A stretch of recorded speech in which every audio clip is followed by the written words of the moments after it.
Bonjour tout le monde, c'est Charlie, j'ai 30 ans et je suis infirmière dans un EHPAD proche de La Rochelle. Je vais vous parler aujourd'hui des conditions dans lesquelles nous travaillons durant cette crise du Covid-19. C'est pas facile tous les jours, mais c'est notre travail. Nous sommes là pour les protéger, pour éviter tous les risques de propagation du Covid-19. Nous avons mis en place dès le début de la crise le confinement des résidents dans leur chambre. Voilà, pour éviter tout risque.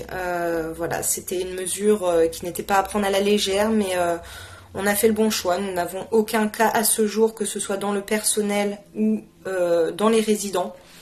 Voilà, tout le monde se porte bien. Le personnel prend et contrôle sa température 2 fois par jour. Et nous contrôlons également la température de tous les résidents 2 fois par jour. On surveille les symptômes, notamment chez nous. Si voilà, au moindre symptôme, on ne vient pas travailler. C'est comme ça. On ne peut pas prendre le risque de propager ce virus et de mettre en danger nos résidents. On dispose de 3 masques chacun par jour, à changer obligatoirement toutes les 4 heures.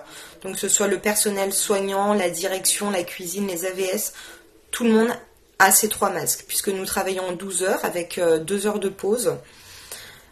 Voilà. Au niveau des protocoles, des procédures, de la marche à suivre, pour nous c'est l'ARS, donc l'Agence régionale de santé, qui nous donne tout ça tous les jours, nous envoie des messages, nous tiennent au courant des nouveautés, des risques, etc. Donc on est très bien suivi à ce niveau-là.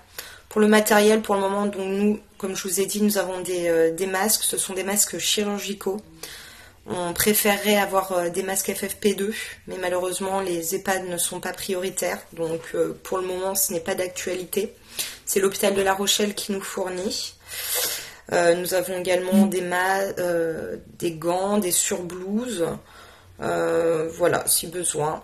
Tout le matériel nécessaire pour la désinfection.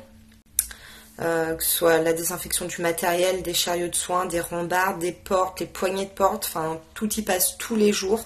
Voilà, les AVS font vraiment un gros travail de désinfection toute la journée, tous les jours. Donc je pense que c'est réellement un travail d'équipe. Voilà, ce n'est pas que le personnel soignant dans un établissement.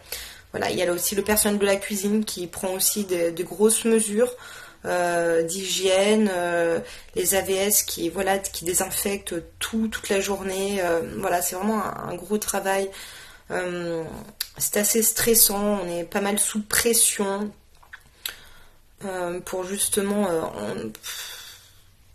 ne pas prendre le risque de contracter le virus, mais surtout en plus de mettre en danger les résidents. Donc notre grosse inquiétude, ça serait plutôt d'être nous-mêmes porteurs sains, de ne pas le savoir.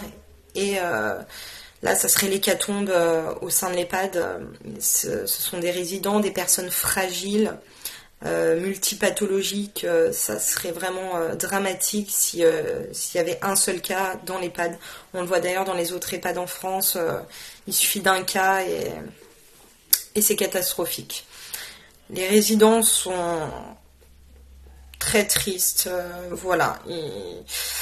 Ils sont dans un grand désarroi. Ils ne voient plus leur famille depuis des semaines. C'est vraiment compliqué. On les rassure, on leur remonte le moral comme on peut, mais c'est vraiment difficile. Donc, quand le temps le permet, on leur propose un par un, du coup, de faire un petit tour dehors. Voilà, même si c'est pas grand chose, ça leur fait prendre l'air, parce que mine de rien, rester confiné dans une chambre, c'est pas pareil qu'être confiné à la maison. Hein. Je pense qu'on n'a pas à se plaindre à ce niveau-là, eux sont confinés vraiment dans leur chambre. Pour certains, ils n'ont pas de télé, pas de radio, donc c'est vrai que le temps peut être long. On a également mis en place un système de Skype avec les familles, donc pour ceux qui le souhaitent, ceux qui le peuvent, voilà, on les met en relation avec leur famille via un ordinateur, ça se passe très bien, ça leur permet quand même de se voir, de se parler, même si c'est pas en vrai, c'est voilà, quand même une alternative et je trouve que c'est une bonne chose. Pour, je pense, le plus urgent là au sein de notre EHPAD et je pense d'ailleurs de tous les autres établissements, ça serait d'avoir un test de dépistage pour tout le personnel, pour tous les résidents. Je trouve que c'est vraiment c'est primordial là, c'est quelque chose de très urgent. Il faut qu'on sache, qu'on puisse vraiment qu'on puisse dépister tout le monde.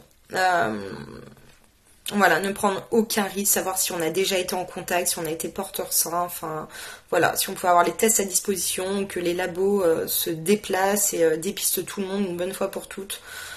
En deuxième chose assez urgente, ça serait, je pense, les masques FFP2, puisque mine de rien, les masques chirurgicaux, je ne suis pas sûre que ce soit vraiment suffisant, notamment quand on peut en fait prendre le risque de contaminer autant de personnes fragiles dans un même établissement. Comme je vous l'ai dit, ça serait dramatique. Donc voilà. Je pense vraiment là qu'il faut faire bouger les choses. Ça peut pas attendre et on peut pas prendre un tel risque. Comme dans d'autres EHPAD qui ont subi et qui le subissent toujours en France. Pour les personnes qui suivent le confinement, qui restent chez elles, j'ai envie de leur dire tenez bon. Tenez bon, plus on va respecter, plus on arrivera à éradiquer cette pandémie. Prenez pas le risque. Ne prenez pas le risque d'être contaminé. En prenant ce risque, vous prenez le risque de contaminer et de mettre en danger d'autres personnes qui sont peut-être plus fragiles que vous, qui n'ont rien demandé, qui elles peut-être respectent le confinement, les mesures de protection. Voilà, restez chez vous et faites attention à vous pour pouvoir faire attention aux autres. Voilà, ce n'est pas que penser à vous, c'est penser aux autres. Fini l'égoïsme et il faut éradiquer ce virus. Vraiment, ça prend très au sérieux. Ça touche tout le monde. Ça ne touche pas que les personnes âgées et les personnes fragiles. Maintenant, on le sait. On est tous concernés. En tout cas, je vous remercie d'avoir regardé cette vidéo. Et voilà, je vous dis encore, tenez bon. On y arrivera, on va vaincre ce virus. Et voilà, il faut juste être un petit peu patient. Je vous embrasse.